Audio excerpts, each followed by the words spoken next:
شروع اللہ کا نام لے کر جو بڑا مہربان نہایت رحم والا ہے۔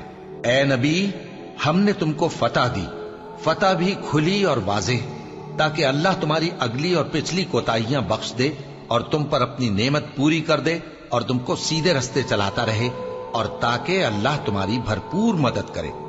وہی تو ہے جس نے مومنوں کے دلوں پر تسکین نازل فرمائی تاکہ ان کے ایمان کے ساتھ اور ایمان بڑھے۔ اور آسمانوں اور زمین کے لشکر سب اللہ ہی کے ہیں، اور اللہ جاننے والا ہے، حکمت والا ہے۔ یہ اس لیے کہ وہ مومن مردوں اور مومن عورتوں کو بہشتوں میں جن کے نیچے نہریں بہ رہی ہیں داخل کرے، وہ اس میں ہمیشہ رہیں گے، اور تاکہ ان سے ان کے گناہوں کو دور کر دے، اور یہ اللہ کے نزدیک بڑی کامیابی ہے۔ اور اس لیے کہ منافق مردوں اور منافق عورتوں اور مشرک مردوں اور مشرک عورتوں کو جو اللہ کے بارے میں برے برے خیال رکھتے ہیں عذاب دے، انہی پر برے حادثے واقع ہوں، اور اللہ ان پر غصے ہوا اور ان پر لعنت کی اور ان کے لیے دوزخ تیار کی، اور وہ بری جگہ ہے۔ اور آسمانوں اور زمین کے لشکر اللہ ہی کے ہیں، اور اللہ غالب ہے، حکمت والا ہے۔ اے نبی، ہم نے تم کو احوال بتانے والا اور خوشخبری سنانے والا اور خبردار کرنے والا بنا کر بھیجا ہے، تاکہ مسلمانوں تم لوگ اللہ پر اور اس کے پیغمبر پر ایمان رکھو اور اس کی مدد کرو اور اس کی تعظیم کرو، اور صبح و شام اس کی تسبیح کرتے رہو۔ اے نبی، جو لوگ تم سے بیعت کرتے ہیں وہ در حقیقت اللہ سے بیعت کرتے ہیں، اللہ کا ہاتھ ان کے ہاتھوں پر ہے۔ پھر جو شخص عہد کو توڑے تو عہد توڑنے کا نقصان اسی کو ہے، اور جو اس بات کو جس کا اس نے اللہ سے عہد کیا ہے پورا کرے تو وہ اسے عنقریب اجر عظیم دے گا۔ اے نبی، جو گنوار پیچھے رہ گئے وہ تم سے کہیں گے کہ ہم کو ہمارے مال اور اہل و عیال نے روک رکھا تھا، سو آپ ہمارے لیے اللہ سے بخشش مانگیں۔ یہ لوگ اپنی زبان سے وہ بات کہتے ہیں جو ان کے دل میں نہیں ہے۔ کہہ دو کہ اگر اللہ تم لوگوں کو نقصان پہنچانا چاہے یا تمہیں فائدہ پہنچانے کا ارادہ فرمائے تو کون ہے جو اس کے سامنے تمہارے لیے کسی بات کا کچھ اختیار رکھے؟ کوئی نہیں، بلکہ جو کچھ تم کرتے ہو اللہ اس سے واقف ہے۔ بات یہ ہے کہ تم لوگ یہ سمجھ بیٹھے تھے کہ پیغمبر اور مومن اپنے اہل و عیال میں کبھی لوٹ کر آنے ہی کے نہیں، اور یہی بات تمہارے دلوں کو اچھی معلوم ہوئی، اور اسی وجہ سے تم نے برے برے خیال کیے، اور آخر کار تم ہلاکت میں پڑ گئے۔ اور جو شخص اللہ پر اور اس کے پیغمبر پر ایمان نہ لائے تو ہم نے ایسے کافروں کے لیے آگ تیار کر رکھی ہے، اور آسمانوں اور زمین کی حکومت اللہ ہی کی ہے، وہ جسے چاہے بخشے اور جسے چاہے سزا دے، اور اللہ بخشنے والا ہے، مہربان ہے۔ جب تم لوگ مال غنیمت لینے چلو گے تو جو لوگ پیچھے رہ گئے تھے وہ کہیں گے ہمیں بھی اجازت دیجئے کہ آپ کے ساتھ چلیں۔ یہ چاہتے ہیں کہ اللہ کے قول کو بدل دیں۔ کہہ دو کہ تم ہرگز ہمارے ساتھ نہیں چل سکتے، اسی طرح اللہ نے پہلے سے فرما دیا ہے۔ پھر کہیں گے نہیں، تم تو ہم سے حسد کرتے ہو۔ بات یہ ہے کہ یہ لوگ سمجھتے ہی نہیں مگر بہت کم۔ اے نبی، جو گنوار پیچھے رہ گئے تھے ان سے کہہ دو کہ تم جلد ایک سخت جنگجو قوم کے ساتھ جنگ کے لیے بلائے جاؤ گے، ان سے تم یا تو جنگ کرتے رہو گے یا وہ ہار مان لیں گے۔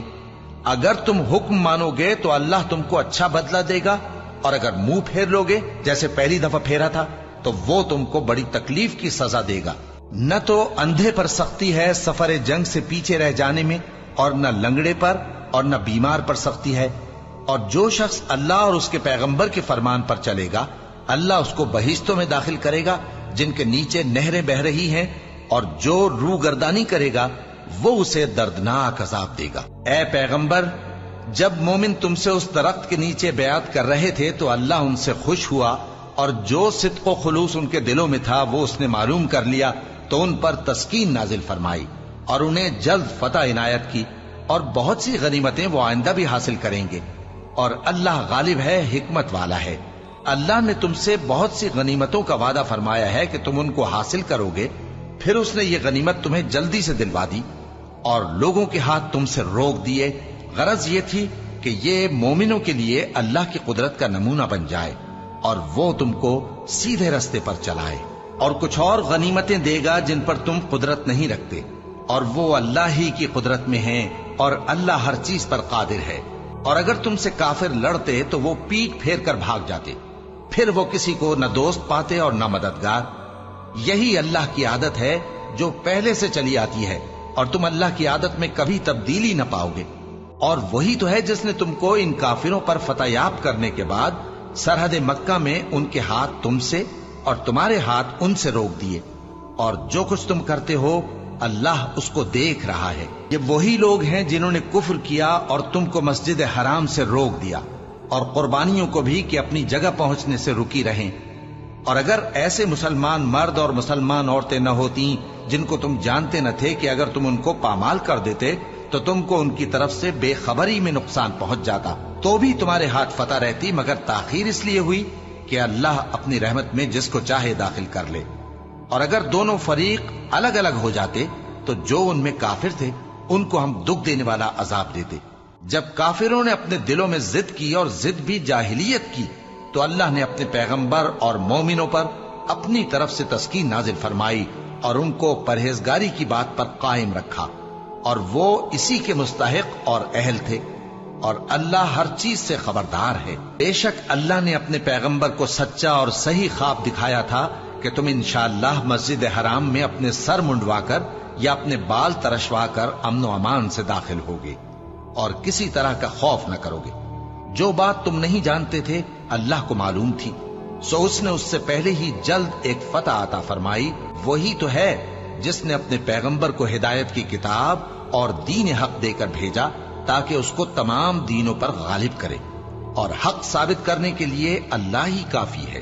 محمد صلی اللہ علیہ وآلہ وسلم اللہ کے پیغمبر ہیں، اور جو لوگ ان کے ساتھ ہیں وہ کافروں کے مقابلے میں تو سخت ہیں اور آپس میں رحم دل۔